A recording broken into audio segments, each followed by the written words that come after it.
आजचा विषय आहे देवाला जाणणं. काय विषय आहे? देवाला जाणणं. आई आणि वडील त्यांच्या मुलांना जेव्हा घेऊन येतात तर मुलगा कसा झालेला असतो, कशा तऱ्हे त्यांचा निर्माण झालेला असतो. आपण मुलं पाहतो, मुलं कशी होतात, कशी तयार होतात, कशी या जगात जन्म घेतात. हो सांगा, आपोआप कशामुळे? मूल कसं तयार होतं? आईबापाच्या एकत्र येण्यामुळे. त्याला शब्द आहे जाणणं. बायबलमध्ये त्याला काय म्हणतात? जाणणं म्हणजे ओळखणं, एक होणं. जाणणं, ओळखणं आणि एक होणं. ते एक झाले तर फळ येतं. फळ काय आहे? मुलगा किंवा मुलगी, पोर ना. कोणीतरी दोघं एकत्र आले म्हणजे फळ येतं. बरोबर का? बायबलमध्ये त्याला काय आहे शब्द? जाणणं, एक होणं, ओळखणं. बघा, उत्पत्तीच्या पुस्तकामध्ये तो शब्द आपण पाहतो. प्रारंभ. आपण देवाला जाणणं हा विषय पाहत आहोत. तर जाणणं म्हणजे काय आपण पहिलं पाहू, मग ते देवाला कसं जाणायचं ते पाहू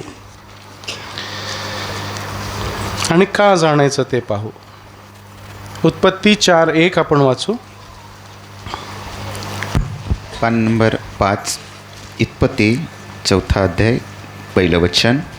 नंतर आदामाने आपली बायको हव्वा हिला जाणले, मग ती गरोदर राहिली आणि तिला काईन झाला. आणि ती म्हणाली, मला यहोवापासून पुरुष प्राप्त झाला आहे. हालेलुया. काय लिहिलं इकडे? आदामाने आपली बायको हव्वा हिला जाणले. म्हणजे काय केलं?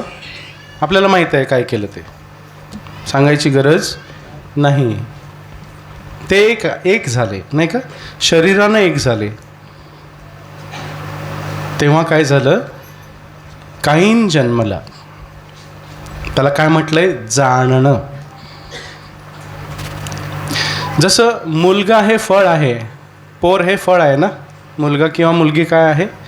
आई बापांचं एकत्र मिळण्याने झालेलं फळ. त्याप्रमाणेच देवाने आपल्याला त्याला जाणण्यासाठी बोलवलेलं आहे. कशासाठी बोलवलेलं आहे? त्याला ओळखण्यासाठी. हा जाणणं शब्द पुन्हा आपण मत्तेच्या शुभवर्तमानात पाहतो. मत्तेचं शुभवर्तमान 2 अध्याय 4 अध्याय वाटते. 1 मिनिट. मत्ते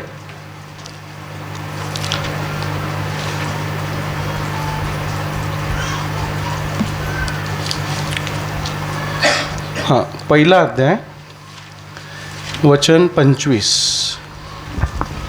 पान नंबर 1142. मत्तई 1:25.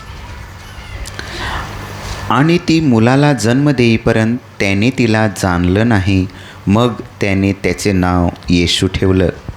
हालेलुया. इथे पण तो शब्द आला आहे. योसेफाने ती मुलाला म्हणजे येशूला जन्म देईपर्यंत योसेफाने तिला जाणले नाही. ती त्याला वाग्दत्त होती, परंतु ती गर्भवती होती पवित्र आत्म्याद्वारे आणि तो तिला सोडायला निघालेला, कारण त्याची नावाची बदनामी होईल म्हणून. पण देवाच्या दूताने त्याला सांगितलं, हिला सोडू नको, हे देवापासून आहे, हिचे रक्षण कर. मग येशू जन्मला तोपर्यंत काय लिहिलंय?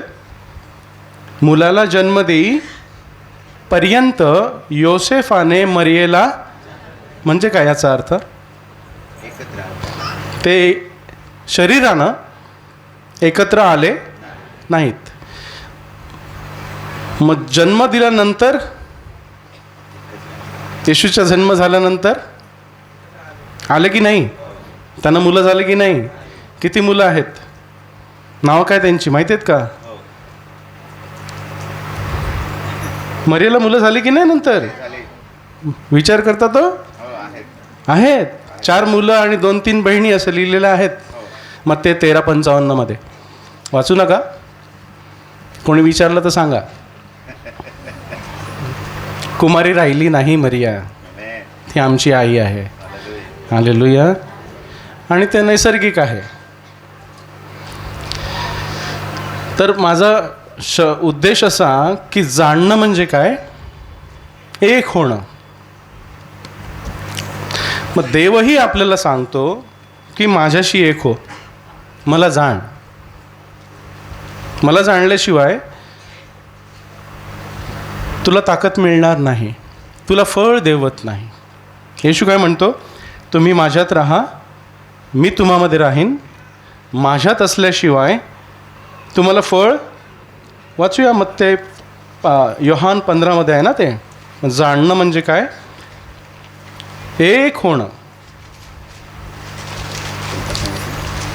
मत्ते 15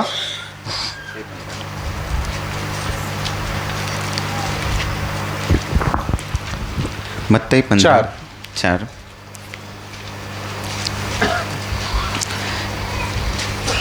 मत्तई 15:4 का? हो. का योहान? हां, योहान 15:4.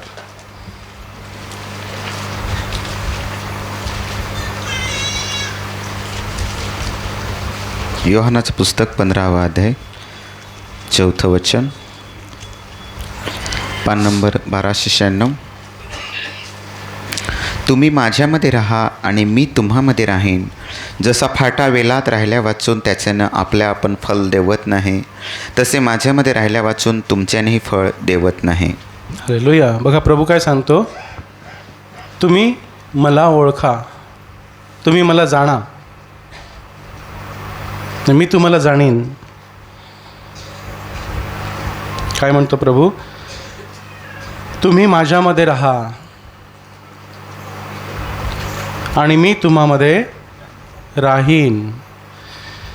जसा फाटा वेल्यात राहिल्या वाचून त्याच्याने आपल्या आपण फळ देवत नाही. एकट्याच्याने पोर निर्माण करता येतं का?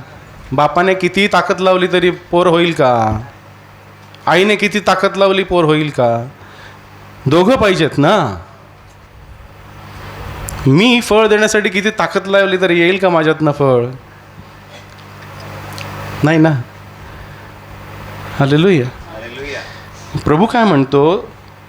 माझ्यात राहिल्या वाचून आपल्या आपण फळ देवत नाही, तसे माझ्यामध्ये राहिल्या वाचून मी तुमच्यानेही फळ देवत नाही. मग आपली फळं काय आहेत? कोणती फळं प्रभू सांगतो? आत्म्याची फळं. गलतीकरासपत्र 5वा अध्याय वचन 22 आणि 23. गलती 5:22, पान नंबर 1412.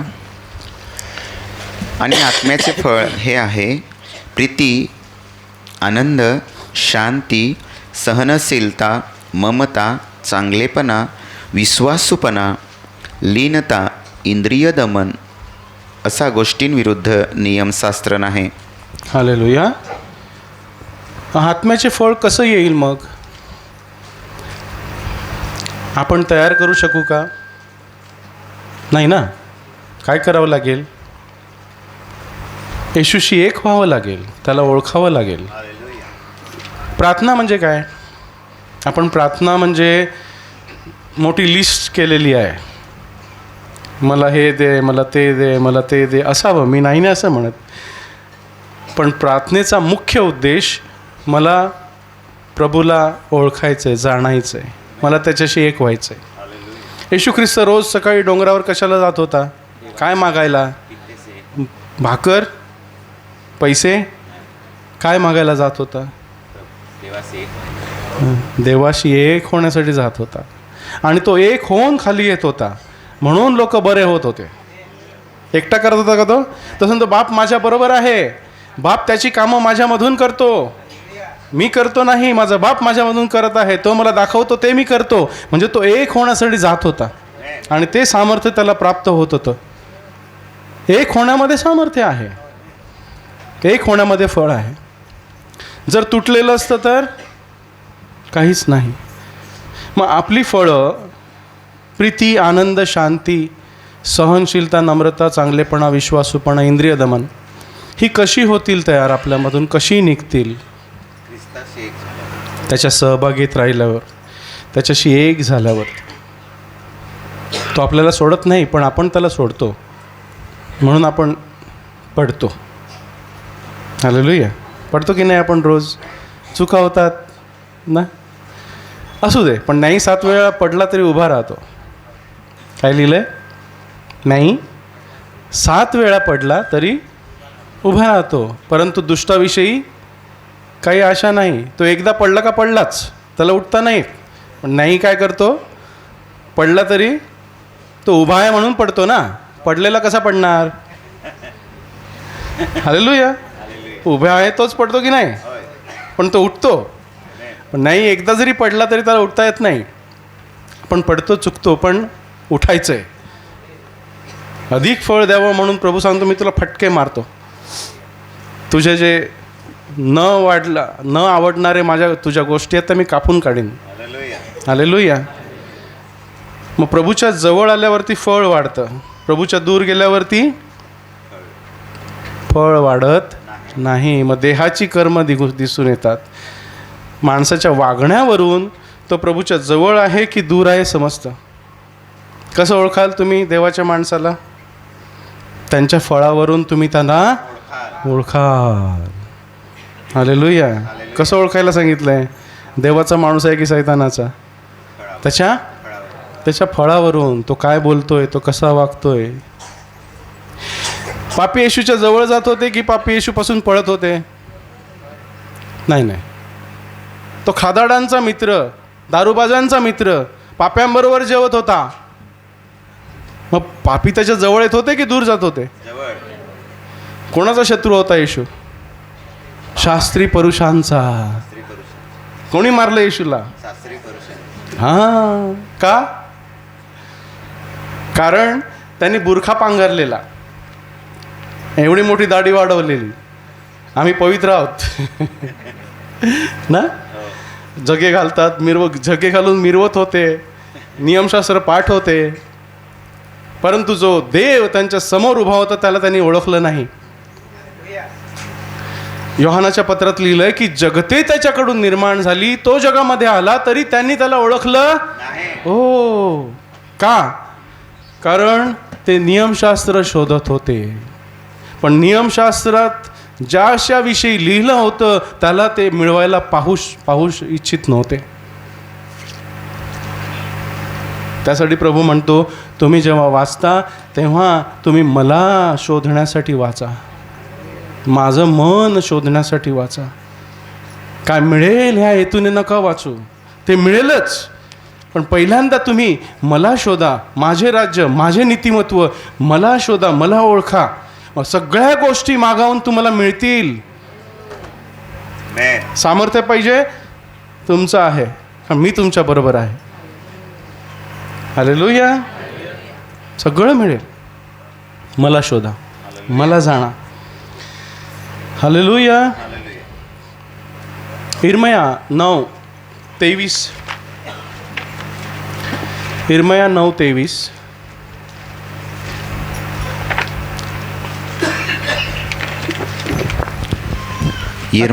त्याच्या आधी आपण मत्ते 5 मध्ये जाऊ. मी जे सांगितलं ते आहे मत्ते 5:29.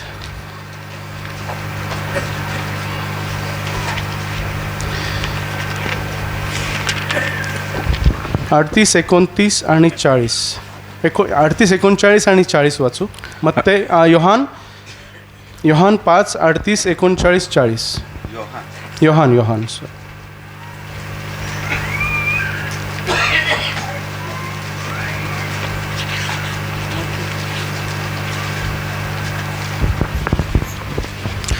योहानाचं पुस्तक 5वा अध्याय 38वं वचन. पान नंबर 1277. आणि त्याचा शब्द तुम्हामध्ये राहत नाही, कारण त्याने ज्याला पाठवले त्याचा तुम्ही विश्वास धरीत नाही. तुम्ही शास्त्रलेख शोधून पाहता, कारण त्यामध्ये तुम्हाला सर्वकालचे जीवन आहे असे तुम्हाला वाटते, आणि तेच तर माझ्याविषयी साक्ष देणारे आहेत. तरी तुम्ही जीवन मिळवण्यासाठी माझ्याकडे येण्यास इच्छित नाही. हालेलुया. काय सांगतो प्रभू? बायबल कशासाठी दिलंय? हे कशासाठी दिलंय? येशूला जाणण्यासाठी, येशूशी एक होण्यासाठी. हालेलुया. बघा तो काय म्हणतोय, त्याचा शब्द तुम्हामध्ये राहत नाही, कारण त्याने ज्याला पाठवले त्याचा तुम्ही विश्वास धरीत नाही. शब्द देही झाला, तो त्यांच्या बरोबर होता, तरी जगानं त्याला ओळखलं नाही. देव त्यांच्याशी बोलत होता येशूच्या मुखातून, तरी त्यांनी त्याला ओळखलं नाही. का? त्यांना नियमशास्त्र माहीत नव्हतं, त्यांना बायबल पाठ नव्हतं. प्रत्येक यहुद्याला मोशेची 5 पुस्तकं माहीत असतात, उत्पत्तीपासून अनुवादापर्यंत पाठ असतात. आपल्याला आहेत. शास्त्री पुरुषांना सगळं पाठ असतं. हालेलुया. परंतु ज्यानं लिहिलेलं तो त्यांच्या समोर होता, जो बोलत होता त्यांना त्यांनी ओळखलं नाही. मग प्रभू काय सांगतो, तुम्ही शास्त्रलेख शोधून पाहता, कारण त्यामध्ये तुम्हाला सर्वकाळचे जीवन आहे असे तुम्हाला वाटते. प्रभू सांगतो, तुम्हाला वचनं पाठ असली, शास्त्रलेख माहीत असला, म्हणून तुम्हाला वाटतं तुम्हाला सार्वकालिक जीवन आहे. प्रभू सांगतो तसं नाही. सार्वकालिक जीवन व्यक्ती आहे, पुस्तक नाही. हे पुस्तक त्या व्यक्तीविषयी साक्ष देतं की तो आला, तो येणार होता, तो आला आणि तो आहे. येशू ख्रिस्त काल, आज आणि उद्या सर्व काळ सारखाच आहे. त्यावेळेला जे त्यानं केलं तो आजही करू शकतो आणि शकेल आणि करेल. हे पुस्तक त्याच्याविषयी साक्ष देतं. आपण पुस्तकाला हार घालतो का? पुस्तकाला नमन करतो का? पुस्तक डोक्याखाली घेऊन झोपतो का? भूत पडतात त्याच्याने? नाही. आम्ही आमच्या येशूला घेऊन चालतो. हे येशूविषयी साक्ष देतं. आणि पुढे काय म्हटलंय बघा, तुम्हाला तर वाटतं त्यामध्ये सर्वकाळचं जीवन आहे, पण तेच तर माझ्याविषयी साक्ष देणारे आहे. हे शास्त्रलेख कुणाची साक्ष देतात? येशू. हे शास्त्रलेख जुना करार येणाऱ्या गोष्टीची सावली होता, दर्शक होतं. जी होमारपणे अर्पिली जात होती ती कुणाचं दर्शक होतं? ख्रिस्ताचं. ते मंदिर कुणाचं दर्शक होतं? ख्रिस्ताचं. सगळं दर्शक होतं ख्रिस्ताचं, की येणार आहे, पूर्णत्व येणार आहे. मग आता मला सांगा, फोटो बघायचा की व्यक्तीबरोबर राहायचं? आपण बायकोचा फोटो बघून राहतो की तिच्याबरोबर राहतो?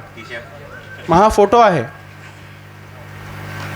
माझा प्रभू असा आहे, माझा प्रभू असा आहे, मग त्याच्याबरोबर राहायचं. हालेलुया.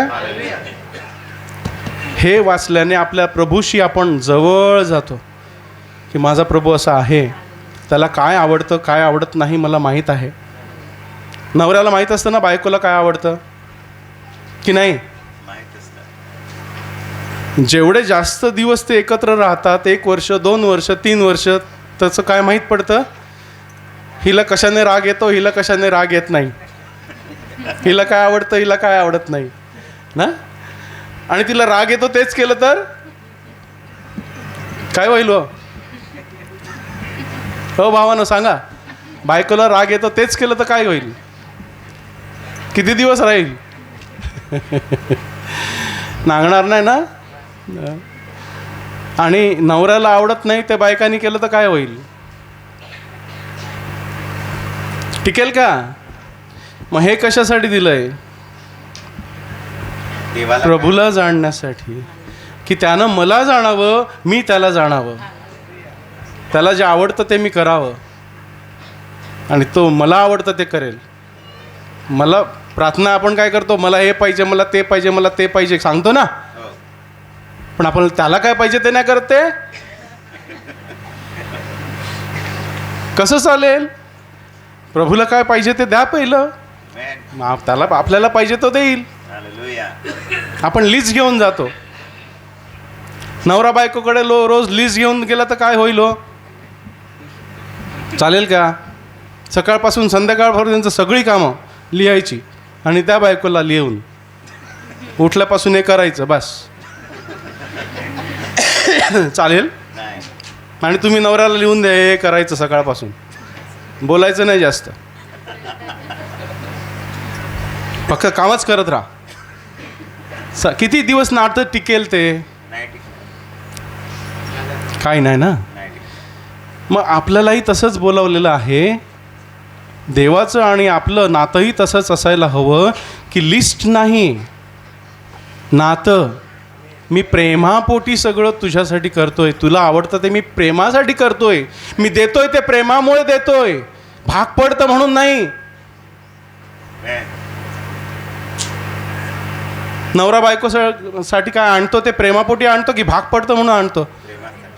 आणलं नाही तर जेवण देणार नाही असं असतं? नाही ना. कशासाठी करतो आपण? मग देवही ते सांगतो, माझ्यासाठी जे करतो ते प्रेमापोटी कर. मला जाण, मला वचन आहे होशिया 6:6 नंतर जाऊ.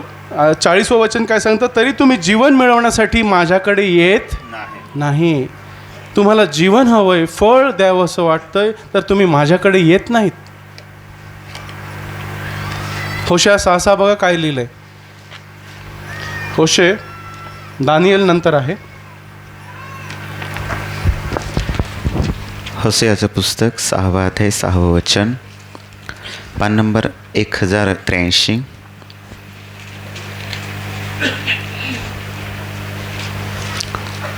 होसे 6:6.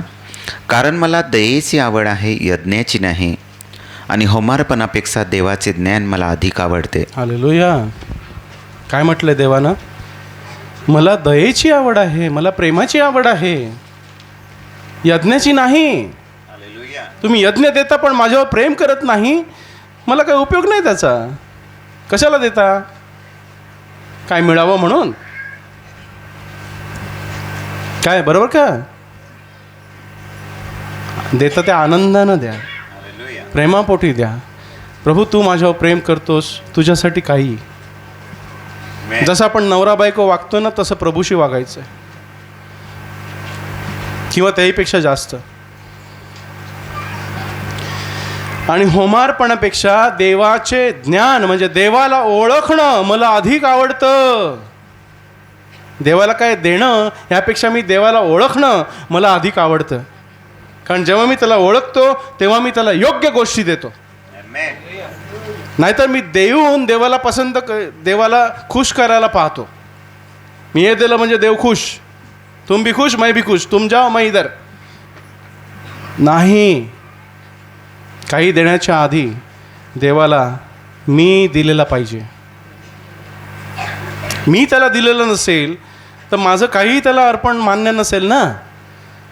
देवाने आबेलाला आणि त्याच्या अर्पणाला मान्य केलं का? कारण आबेलाने स्वतःला देवाला दिलेलं. देवाने काईनाला आणि त्याच्या अर्पणाला मान्य केलं कारण काईनाने आपल्याला देवापासून दूर ठेवलेलं. आबेल देवाच्या जवळ होता, काईन देवाच्या दूर होता. त्यामुळे त्यांची अर्पणही एकाचं मान्य केलं गेलं, एकाचं मान्य केलं गेलं नाही. एक देवाला ओळखत होता, एक देवाला ओळखत नव्हता. हालेलुया, आमेन. मग देवाला ओळखणं महत्त्वाचं आहे की नाही? कसं ओळखायचं? त्याच्याबरोबर राहायला लागेल, त्याच्याबरोबर राहायला लागेल. नवरा बायको एकत्र राहतात तेव्हा एकत्र ओळखतात की नाही हो एकाला एकमेकांना? एकमेकांचे स्वभाव जाणतात की नाही? मग त्या एकत्र येण्याने काय तयार होतं? कुटुंब, मुलं तयार होतात की नाही? मग मी आणि प्रभू एकत्र झाले तर काय तयार होतं? फळ, पवित्र आत्म्याचं फळ तयार होतं. नाहीतर नाही. दानिएल 11:38 बघा.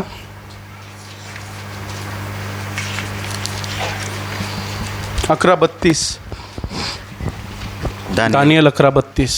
11वा अध्याय 32 वचन. आणि जे कराराविरुद्ध दुष्टपण करतात त्यांना तो आर्जवाने भ्रष्ट करील, परंतु जे लोक आपला देव जाणतात ते बलवान होतील व कार्य करतील. हालेलुया. काय लिहिलंय? कोण कार्य करतील? बघा, जे कराराविरुद्ध दुष्टपण करतात म्हणजे देवाला ओळखत नाही, देवाचा करार मोडतात, देवापासून दूर जातात, देवाच्या आज्ञा पाळत नाहीत, देवाला काय आवडतं हे पसंत करत नाहीत, देवाबरोबर चालणं त्यांना आवडत नाही. हालेलुया. बाहेरचं वेगळं, मधलं वेगळं. इथे आल्यावर दूत, घरी गेल्यावर भूत. ते देवाला ओळखत नाही. त्यांना तो आर्जवानी भ्रष्ट करील, देव त्यांना नष्ट करील. परंतु जे लोक, बघा एक वचन उत्तम आहे आपल्यासाठी आहे, जे लोक म्हणा त्यामध्ये मी आहे, त्या लोकांमध्ये मी आहे. जे लोक आपल्या देवाला जाणतात, आपल्या देवाला त्याच्याबरोबर राहतात, त्याला ओळखतात, त्याची वाणी ऐकतात, ते बलवान होतील.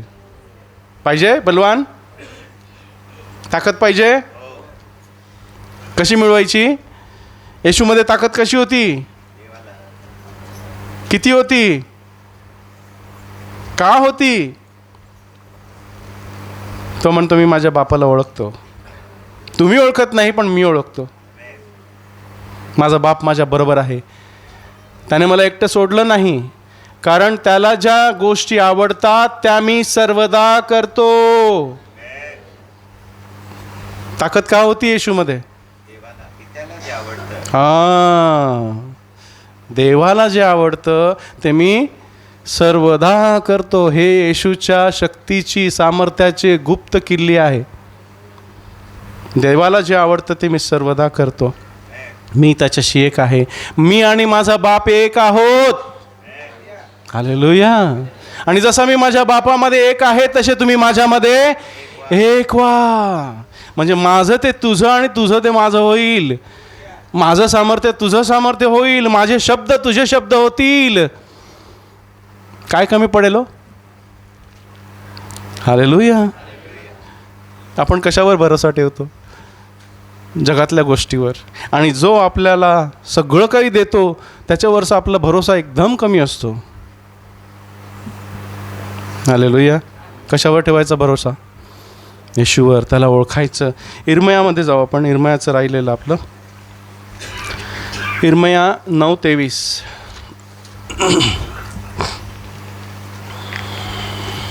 तेवीस आणि 24. इर्मया 9वा अध्याय 23 वचन, पान नंबर 917. यहोवा असे म्हणतो, ज्ञानवानाने आपल्या ज्ञानाविषयी अड्डेता मिरवू नये व बलवानाने आपल्या बलाविषयी तोरा मिरवू नये व धनवानाने आपल्या धनाविषयी अभिमान बाळगू नये.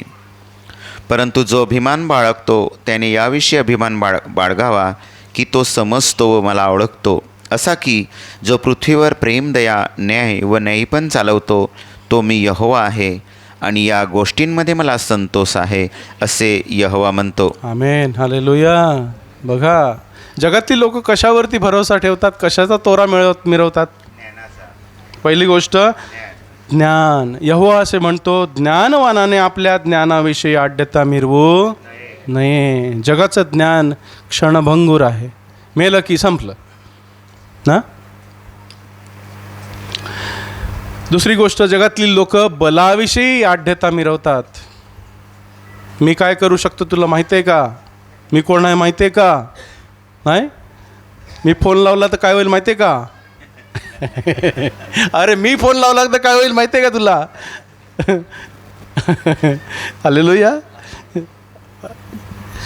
बलवानाने आपल्या बलाविषयी तोरा मिरवू नये आणि धनवानाने आपल्या धनाविषयी अभिमान बाळगू नये. 3 गोष्टीविषयी माणूस अभिमान बाळगतो. आपल्यात तो नसावा. हालेलुया. कशाविषयी? ज्ञान, बळ आणि धन असावं. पण देवाला प्रथम स्थान. तू मला दिलेलं आहेस म्हणून, हे आहे म्हणून नाही, तू मला दिलंस म्हणून. कोण देतं ज्ञान? देव देतो. बळ कोण देतं? देव देतो. धन कोण देतं? देव देतो. सर्व गोष्टी त्याच्यापासून आहेत. अशी कोणती गोष्ट आहे जी त्याच्यापासून आपल्याला मिळालेली नाही? श्वास, जीवन आणि सर्व काही त्याच्यापासून आपल्याला मिळालेलं आहे. श्वास बंद करून ठेवा, 1 मिनिट, बघा काय होतं. ज्ञान कामाला येणार नाही, बळ कामाला येणार नाही आणि धनही कामाला येणार नाही. बघा, नाक दाबून 1 मिनिट राहा. ज्ञान कुठे जातं बघा, बळ कुठे जातं बघा, आणि तुझं धन कामाला येईल का ते बघा. दिलं कोणी? देवाने. हालेलुया.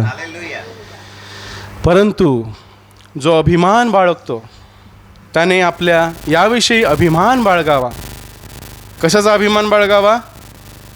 माझ्या येशूचा. हालेलुया. पौल पण एके ठिकाणी म्हणतो, ख्रिस्त येशूच्या वधस्तंभाशिवाय मला कोणत्याही गोष्टीचा अभिमान नसो, ज्या वधस्तंभाच्या द्वारे मी जगाला आणि जग मला वधस्तंभी दिलेला आहे. गलतीकरास पत्र जाऊ नाही तिकडे. जग काय आहे? ज्ञानाचा अभिमान, बळाचा अभिमान, धनाचा अभिमान, हे जग आहे. प्रभू म्हणतो, माझा अभिमान बाळग. जो अभिमान बाळगतो त्याने प्रभूमध्ये बाळगावा. माझा प्रभू मला देणारा आहे. हालेलुया. तो अभिमान, जो अभिमान बाळगतो त्याने याविषयी अभिमान बाळगावा की तो समजतो व मला ओळखतो. वाव. जो प्रभूला ओळखतो त्याला काय कमी पडेल हो? कारण ख्रिस्तामध्ये ज्ञानाचे सर्व साठे गुप्त ठेवलेले आहेत. आणि बळ तर तोच देतो. मला सबळ करणारा ख्रिस्त येशू, ह्याच्यामध्ये मी सर्व काही करण्यास शक्तिमान आहे. धन तर तोच देतो, तो माझा धन आहे. माझी ख्रिस्त येशू त्याच्या गौरवातल्या संपत्तीच्या प्रमाणाने तुमची सर्व गरज ख्रिस्त येशूमध्ये पुरविल. मिळाल्या तिन्ही गोष्टी. ख्रिस्तामध्ये ज्ञान आहे ना? कलोसीकराच्या पत्रात आहे की ख्रिस्तामध्ये ज्ञानाचे सर्व साठे गुप्त ठेवले आहेत. बळ आहे. फिलिपकराच्या पत्रात 4:13 लिहिलंय, मला सबळ करणारा ख्रिस्त ह्याच्यामध्ये मी सर्व काही करण्यास समर्थ आहे. धन पाहिजे? माझा देव, फिलिपकरास पत्र 4 अध्याय 19 वचन, माझा देव गौरवातल्या संपत्तीच्या प्रमाणाने तुमची सर्व गरज ख्रिस्त येशूमध्ये पुरविल. कोण आहे धनवान? ख्रिस्ताला ओळखतो तो. कोण आहे बलवान? ख्रिस्ताला ओळखतो तो. कोण आहे ज्ञानवान? ख्रिस्ताला ओळखतो तो. हालेलुया. सर्व काही ख्रिस्त. हालेलुया. ख्रिस्ताला ओळखणं, त्याच्याशी एक होणं, त्याच्या एक झाल्याने मला सर्व काही मिळतं. काही कमी पडत नाही. मला लिस्ट घेऊन जावं लागत नाही देवाकडं. खरंच सांगतो, मी देवाकडं काहीच मागत नाही. बघितलं मला कधी मागितलं देवानं देवाकडं? आहे ना? हालेलुया. येशूला काय कमी पडलं? येशूला काय कमी पडलेलं नाही ना. तो माशाच्या तोंडातून सांगितलं ना, नाणं काढून घेऊन ये सोन्याचं. येशूला सोनं कमी होतं? नाही. बळ कमी होतं? तो म्हणतो, मी दूतांना आज्ञा केली तर सत्ता किती दूत पाठवील तुला मारायला. बळ कमी होतं? नाही. का? येशू देवाशी एक होता. आपल्याला काय कमी केलं आहे? आपणही नाही का देवाचे लेकरं? मग कशासाठी बोलवलं आपल्याला? देवाला ओळखण्यासाठी. त्याच्या जवळ जितके जाऊ तेवढे आपण त्याला ओळखू, तेवढे आपण बदलत जाऊ. आपलं रूपांतर होत राहतं. प्रभू ओळखतो तेवढं आपल्यामधून फळं जास्त बाहेर येत येतात. आपण जास्त प्रेम करतो, जास्त सहनशील होतो, नाही का? हालेलुया.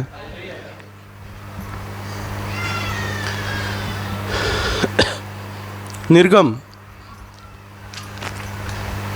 योहान 17:3 बघा. योहान 17:3.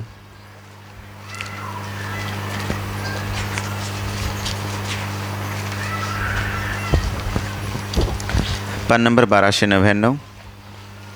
योहानाचं पुस्तक 17वा अध्याय 3रं वचन. 2 आणि 3 वाचा. तू त्याला जे दिले आहे त्या सर्वांना त्याने सर्वकालचे जीवन द्यावे, यासाठी की सर्व माणसावर तू त्याला अधिकार दिला. त्याप्रमाणे त्याने तुझे गौरव करावे. आणि सर्वकालचे जीवन हेच आहे की तू जो एकच खरा देव त्या तुला व ज्याला तू पाठवले त्या येशू ख्रिस्ताला त्याने ओळखावे. हालेलुया. सर्वकाळचं जीवन काय आहे? जीवन म्हणजे, सर्वकाळचं जीवन म्हणजे आत्म्याची फळं, जीवनाचं फळ. ज्याला जीवन आहे त्याला फळ आहे ना. मेलेल्या झाडाला फळ येतं का? नाही ना. मग आपण जिवंत आहोत ह्याची साक्ष काय? फळ. माझं वागणं की हा देवाशी जडलेला आहे, जिवंत आहे, याला ख्रिस्ताचा रस मिळत आहे.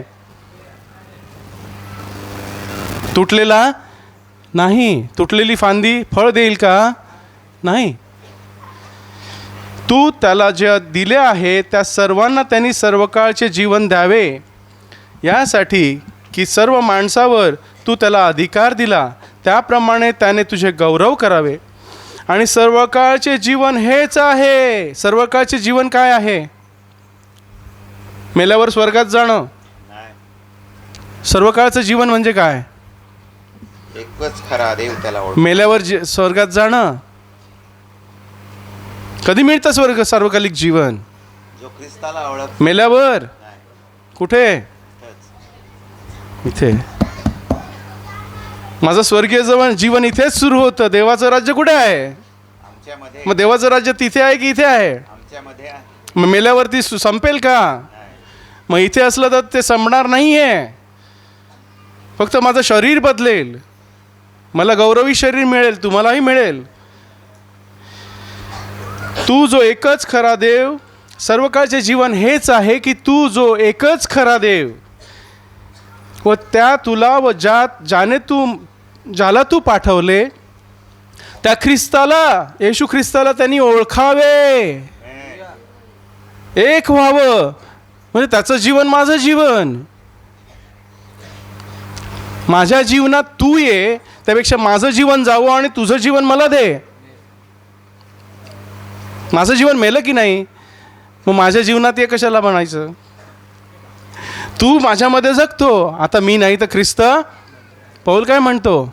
मी ख्रिस्ताबरोबर, माझं जुनं निघून गेलं. जो ख्रिस्तामध्ये आहे ती नवी उत्पत्ती आहे. जुनं ते होऊन गेलं, पहा नवीन झालं आहे. मग नवीन जीवन कुणाचं? सार्वकालिक जीवन कुणाचं? एक व्हावं. बाप्तिस्म्याद्वारे हे सुरुवात आहे. बाप्तिस्मा काय आहे? त्याच्या मरणाशी एक, त्याच्या पुरण्याशी एक, त्याच्या उठण्याशी एक. मग सार्वकालिक जीवन मिळतं की नाही? पण ते धरून ठेवायला सांगितलंय. तिमोथेला पौल काय लिहितो? सर्वकालिक जीवन घट्ट धरून ठेव. म्हणजे ती ओळख सोडू नको ख्रिस्ताची. सगळं गेलं चालेल, ख्रिस्ताला नको सोडू. धन गेलं चालेल, बळ गेलं चालेल, ताकद गेली चालेल, ख्रिस्ताला सोडू. सार्वकालिक जीवन घट्ट धरून ठेव. आहे ना तिमोथेमध्ये वचन? आहे की तू जो एकच खरा देव त्या तुला व ज्याला तू पाठवले त्या ख्रिस्त येशूला त्यांनी ओळखावे. ते शास्त्री पुरुषांना काय म्हणाला प्रभू? तुम्ही शास्त्रलेख शोधून पाहता, तुम्हाला वाटतं त्याच्यामध्ये सार्वकालिक जीवन आहे. बायबल वाचलं म्हणजे मी सुखी झालो. नाही. बायबल अशासाठी वाचावं की ज्यानं ते लिहिलं आहे त्याला मी ओळखावं. हे कोणी लिहिलं? देवानं.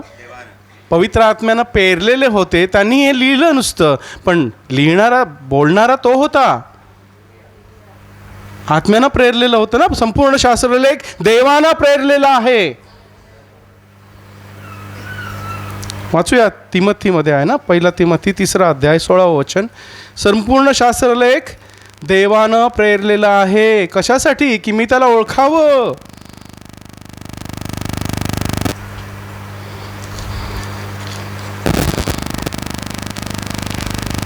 दुसरा तिमथी 3 अध्याय 16 वचन. तिमथ्याचं दुसरं पत्र 3 अध्याय 16 वचन. 15 आणि 16 वाचा. 1442. आणखी तुला बाळपणापासून पवित्र शास्त्रलेख माहीत आहेत. ते तुला ख्रिस्त येशूतील विश्वासाच्या द्वारे तारण पावण्यासाठी ज्ञानवान करायला समर्थ आहेत.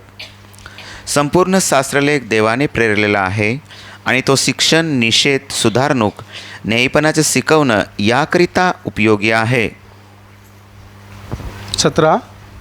यासाठी की देवाचा माणूस पूर्ण व प्रत्येक चांगल्या कामास सज्ज व्हावा. हालेलुया.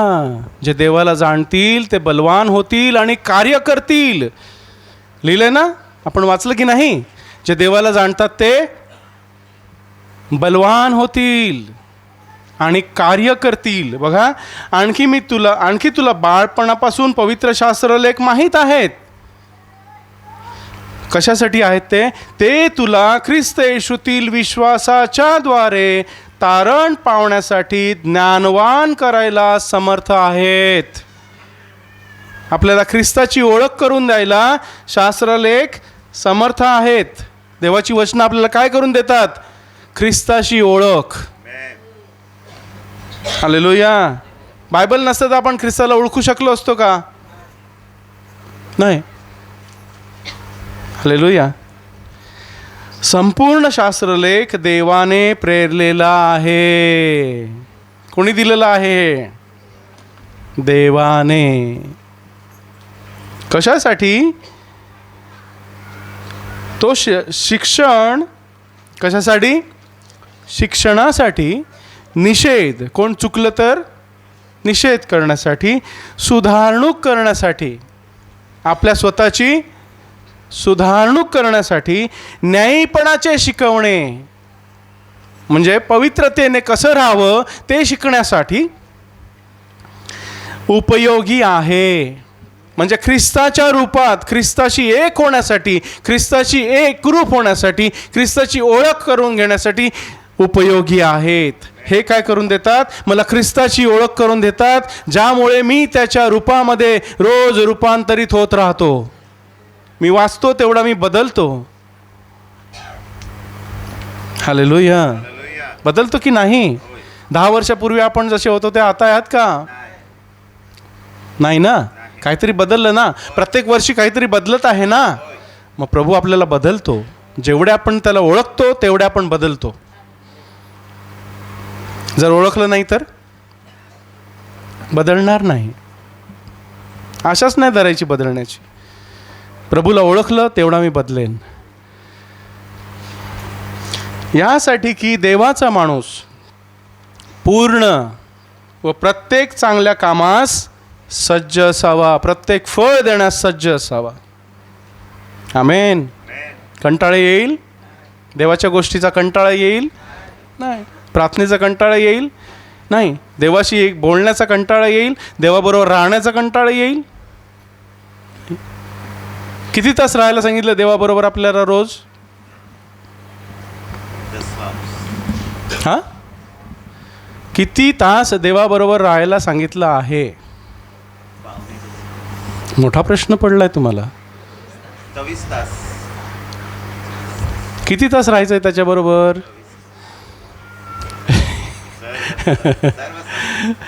सर्वदा राहायचंय. सर्वदा प्रार्थना करा सांगितलंय ना. अखंड प्रार्थना करा म्हणजे काय? बोलत राहायचंय का 24 तास? प्रार्थना म्हणजे त्याच्याशी एक व्हा. अखंड त्याच्याशी एक व्हा. आपण प्रार्थना म्हणजे मागणं एवढंच आपल्या ध्यानात धरून ठेवलंय. प्रार्थना म्हणजे मागणं नाही. मागणं फक्त 10% असू शकेल. 90% त्याच्याशी एक होणं आहे. कारण त्याला जेव्हा आपल्याला तो जीवनाचा झरा सापडतो तेव्हा जीवनाला लागण्यासाठी, जीवन जगण्यासाठी सर्व गोष्टी आपल्याला मिळतात. काय कमी पडलंय? तो सांगतो मलाच घ्या ना. बाप पाहिजे की त्याची प्रॉपर्टी पाहिजे? बापाला त्याची प्रॉपर्टी नाही येणार. पहिल्यांदा तुम्ही त्याचे राज्य व त्याचे नाही पण मिळवायला झटा, नाही का? मत्ते 7:33 मध्ये आहे ना, मत्ते 6:31 ते 34 आपण वाचू.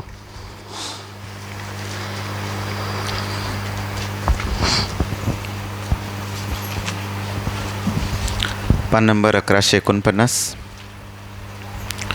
मत्तई 6:31.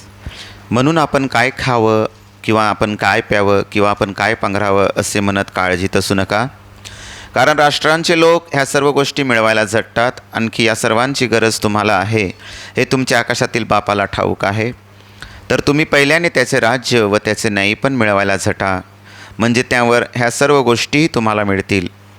म्हणून उद्यासाठी काळजी करत राहू नका, कारण उद्या आपली काळजी करील. ज्या दिवसाचे जे दुःख ते त्याला पुरेसं आहे. आमेन. प्रभू आपल्याला किल्ली देतो, एक आनंदी राहण्याची, चिंतामुक्त राहण्याची. चिंताग्रस्त नाही राहायचं, चिंतामुक्त राहायचं. किल्ली देतोय. काय?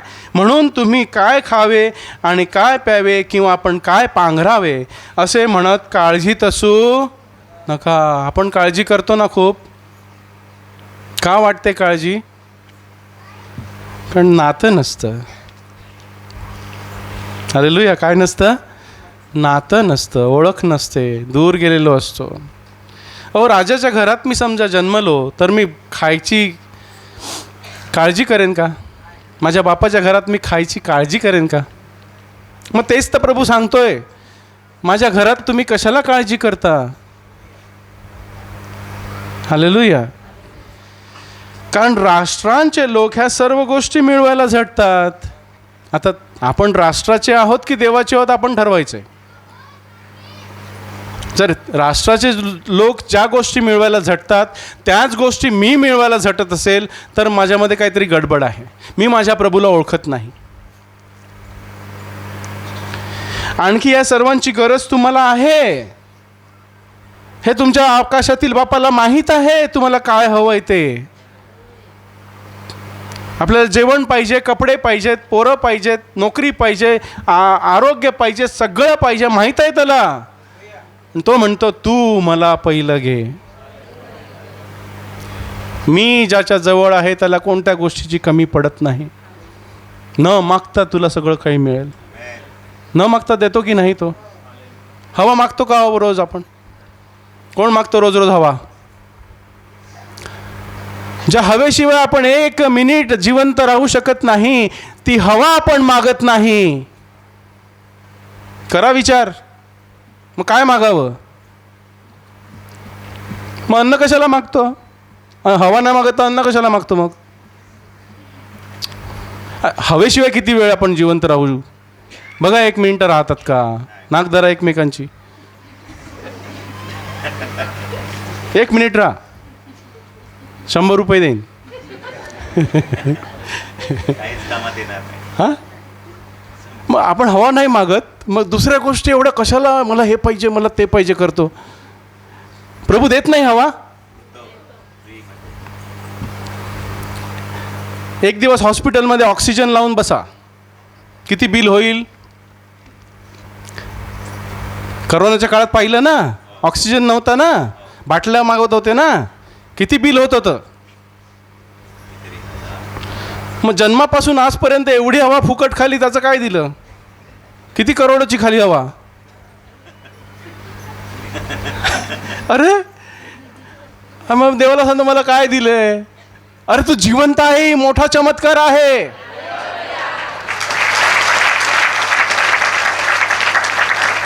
रोज खाटेवरनं आपण उठतो, मोठा चमत्कार आहे. काय पाहिजे आणखी चमत्कार तुम्हाला? हॉस्पिटलमध्ये जाऊन बघा, चमत्कार आहेत का? मी चमत्कार आहे. मी पाहू शकतो, मी चालू शकतो, मी काम करू शकतो, मी बोलू शकतो. केवढा मोठा चमत्कार आहे. आणि मला काय दिलंय, मला काय नाही. अरे बापाला तुमच्या मागण्याच्या आधीच माहीत आहे, पण तो म्हणतो तू माझी ओळख करून घे, माझी ओळख करून घे. मी तुला इथेही आहे, मी तिथेही आहे. मी काल, आज आणि उद्या सर्व काळ सारखाच आहे. मी तुला सोडणार नाही, मी तुला टाकणार नाही. हालेलुया. एक शेवटचं वचन बघू. 33 राहिलं ना आपलं. तुम्ही पहिल्यांदा त्याचे राज्य व त्याचे न्यायपण मिळवायला झटा. काय मिळवायला झटायचं आहे? त्याचे राज्य, त्याचे सान्निध्य, त्याची समक्षता आणि त्याचे न्यायपण. त्याला ओळखायचं आहे. त्याचे न्यायपण म्हणजे त्याचा स्वभाव. काय, बरोबर की नाही? त्याची पवित्रता, त्याचा स्वभाव, ते मिळवायला झटा. त्याचा स्वभाव, त्याचे एक व्हायला झटा. म्हणजे यावर सर्व गोष्टी तुम्हाला मिळतील. इयोब 22.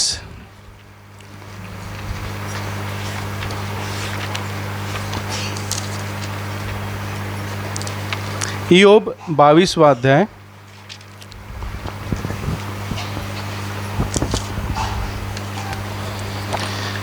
पासूनच वाचू.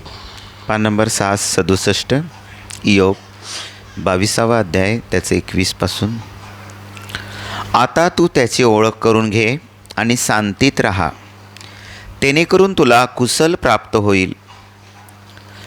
मी तुला विनंती करतो, तू त्याच्या मुखापासून नियम घे आणि त्याची वचने आपल्या हृदयात ठेव.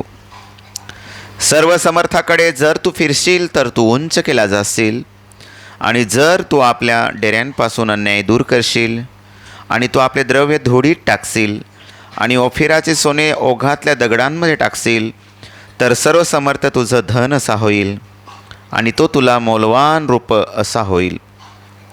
तेव्हा तू सर्व समर्थाच्या ठाई आनंद पावशील व आपले मुख देवाकडे वर करशील. तू त्याची प्रार्थना करशील तेव्हा तो तुझे ऐकेल आणि तू आपले नवस फेडशील. आणि तू गोष्ट मनात आणशील तेव्हा ती सिद्धी जाईल आणि उजेड तुझ्या मार्गावर प्रकाशेल. देव गर्विष्ठाला खाली आणील आणि नम्र जनाला तो तारील. तो निर्दोष नाही, त्याला देखील तो सोडविल आणि तुझ्या हाताच्या निर्मलतेकडून तो सोडवला जाईल. हालेलुया. सुंदर वचन आहे. फक्त देवाला ओळखल्यामुळे मला एवढं सगळं प्राप्त होतं. काय काय प्राप्त होतं बघा. तू त्याची ओळख करून घे आणि शांतीत राहा. पहिली गोष्ट, देवाची ओळख झाल्यावरती, देवाशी एक झाल्यावरती काय मिळते? शांती. शांत राहा आणि जाणा मी यहोवा आहे. जेणेकरून तुला कुशल प्राप्त होईल, तुझं चांगलं होईल. मुलाला वाटतं माझं वाईट व्हावं, हात वर करा. म्हणजे असं कोणी नाही ज्याला वाटतं माझं वाईट व्हावं ना. काय करावं लागेल? देवाची ओळख करून घे. हालेलुया. मी तुला विनंती करतो, तू त्याच्या मुखापासून नियम घे, त्याचे शब्द ऐक. माझी मेंढरं, माझी वाणी, ती माझ्या मागे. मी त्यांना ओळखतो, मी त्यांना सर्व काळचं जीवन देतो आणि कोणीही त्यांना माझ्या हातातून हिसकावू शकणार नाही. अरे बापरे, प्रभूला ओळखल्यावरती मला कोण हिसकावून शकेल? हालेलुया. तू त्याच्या मुखापासून नियम घे, त्याची वाणी ऐक आणि त्याची वचने आपल्या हृदयात ठेव. ती तुला आरोग्य अशी होतील. हालेलुया. तुझ्या हाडास मज्जा अशी होतील. सर्व समर्थाकडे जर तू फिरशील तर तू उंच केलं जाशील. तू त्याला ओळखशील तर तुला उंच करील देव. जर तू आपल्या डेऱ्यांपासून अन्याय दूर करशील आणि तू आपले द्रव्य धुळीत टाकशील आणि ओफिराचे सोने ओघातल्या दगडांमध्ये टाकशील, तर सर्व समर्थ तुझे धन असा होईल. तू आपला भरोसा जगातील धनावरून काढून देवावरती ठेवशील तर देव तुझा धन असा होईल. बापरे, मग किती कमी पडेल आपल्याला. आणि तो तुला मौल्यवान रूप असा होईल. तेव्हा तू सर्व समर्थाच्या ठाई आनंद पावशील. शांती आली, आरोग्य आलं, काय काय आलं, कुशलता आली, आनंद आला, सोनं आलं, नाणं आलं, सगळं आलं. तू आपले मुख देवाकडे वर करशील तेव्हा तू त्याची प्रार्थना करशील तेव्हा तो ऐकेल. बापरे, येशू ख्रिस्ताच्या किती प्रार्थना ऐकल्या गेल्या? 90%, 80%, 100%. का? मी आणि माझा बाप एक आहोत. आणि तू आपले नवस फेडशील आणि तू गोष्ट मनात आणशील तेव्हा ती सिद्धीच जाईल. तू यहोवाच्या ठाई आनंद कर, म्हणजे तुझ्या हृदयाची मागणी तो तुला देईल. हालेलुया. दुसऱ्या एका इंग्लिशमध्ये असं लिहिलं आहे की जी गोष्ट तू बोलशील ती होईल. इथे लिहिलं आहे तू गोष्ट मनात आणशील, पण इंग्रजीमध्ये लिहिलं आहे जी गोष्ट तू बोलशील ती स्थापित होईल. आणि उजेड तुझ्या मार्गावर प्रकाशेल, तुला अडखळण होणार नाही, तू नीट चालशील. देवाबरोबर चालणं कसं असतं? नीट चालणं असतं. देव गर्विष्ठाला खाली आणील. मग गर्विष्ठ कोण? जो देवाला जाणत नाही, तो जो स्वतःच्या संपत्तीवरती, बळावरती, ज्ञानावरती भरोसा ठेवतो तो गर्विष्ठ. आणि नम्र कोण? जो देवावर भरोसा ठेवतो तो नम्र. हालेलुया. आणि नम्र जनाला तो तारील. जो निर्दोष नाही त्याला देखील तो सोडवील. कसा? तुझ्या हातांच्या निर्मलतेकडून तो सोडवला जाईल. तू इतरांसाठी प्रार्थना करशील आणि ते सोडवले जातील. येशूने इतरांसाठी प्रार्थना केली ना, आणि त्यांना सोडवलं की नाही? मग तेच दिले की नाही देवानं आपल्याला? का त्याचं गूज काय, किल्ली काय? तू माझ्याशी एक हो. जसा मी बापामध्ये एक आहे तसे तुम्ही माझ्यामध्ये. मला ओळखा, माझा स्वभाव घ्या, मला जाणा. चिंता जाईल, भीती जाईल, शांती येईल, आनंद येईल, भरपूर येईल, कुशलता येईल, बळ येईल, ज्ञान येईल, धन येईल, सगळं येईल. पण तो सांगतो तू मला पहिलं घे. आमेन. करूया प्रार्थना. सांगूया प्रभूला, प्रभू मला बुद्धी दे, तुला ओळखण्याचं मला ज्ञान दे. मी प्रार्थना करतो तेव्हा फक्त मागण्यासाठी नको, तर तुला मी जाणण्यासाठी तुझ्या पायाशी बसावं. ज्याप्रमाणे मरिया बसलेली आणि तिला तू म्हटलं हिनं चांगला वाटा निवडून घेतला आहे, तो तिच्यापासून काढून घेतला जाणार नाही. ती तुला जाणण्यासाठी बसलेली. मला तसं हृदय दे, तुझ्या पायाशी बसावं, मी तुझी वाणी ऐकावी, मी तुला जाणावं, मी तुझ्या रूपात रूपांतरित व्हावं. आणि जे कार्य तू माझ्यामधून करशील त्या कार्यातून तू गौरवीला जावास. आमेन. मला जगणं हे ख्रिस्त असावं आणि मरणं हा लाभ असावा. आमेन. हालेलुया.